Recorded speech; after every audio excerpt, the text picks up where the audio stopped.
एपरी एक जघन्य हत्याकांड घटी जहा समस्तंकु स्तब्ध कर देइछि।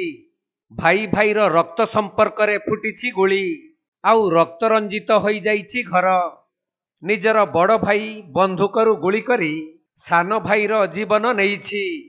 जेउ बड़ भाई सान भाई को छोट बेले स्नेह आदर करुथिला, बड़ हेबा परे दुई भाईଙ୍କ मध्यरे होइथिला शत्रुता।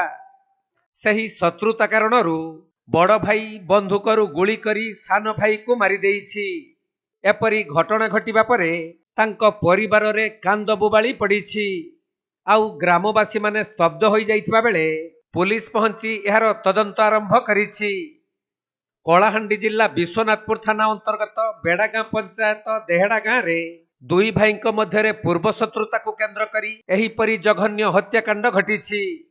देहेड़ा गांव सान भाई पूर्ण माझी को तांको बड़ भाई कृष्ण माझी गुली करी हत्या करिछि। मिलिथिबा सूचना अनुसार बड़ भाई कृष्ण माझी और सान भाई पूर्ण माझी मध्यरे गत वर्ष कौनसी कारणरू गंडगोल होइथिला, जेउथिरे सान भाई बड़ भाई मुंडरे मारी आघात करिथिबा बेले सही कथा को भूली पारि नथिला बड़ भाई कृष्ण माझी। शेषरे प्रतिशोध परायण होई नृशंस बड़ भाई एक देशी बंधुकरु गुली फुटाई सान भाईर जीवन नेइछि। तेबे सान भाई पूर्ण माझी शोइथिबा समय रे तार छाती को लक्ष्य करी गोली मारिथिला बड़ भाई कृष्ण माझी। तेणु घटनास्थल रे ही सान भाईर मृत्यु हेबा परे तांको स्त्री चोमकी माझी और परिवार लोक माने विश्वनाथपुर थानार द्वारस्थ होई लिखित अभियोग करिथिले। तेणु विश्वनाथपुर पुलिस और एसडीपीओ समेत साइंटिफिक टीम घटनास्थल रे पहुंची मृतदेह को जबत करने सहित अभियुक्त बड़ भाई कृष्ण माझी को गिरफ करी नहीं जाइछंती। एथि सहित ता निकटरू हत्यारे व्यवहृत एक देशी बंदूक जबत करिथिबा बेले सब व्यवच्छेद पई लांजीगड़ पठा जाइथिबा जणा पड़िछि।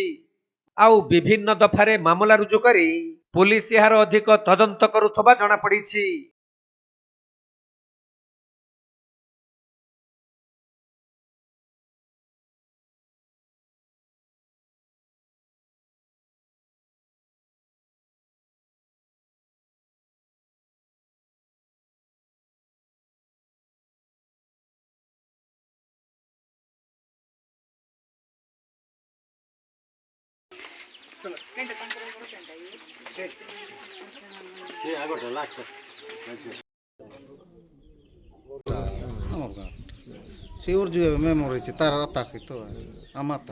कलाहांडी जिल्लारू बिरंची करुआंक रिपोर्ट कोणार्क लाइव।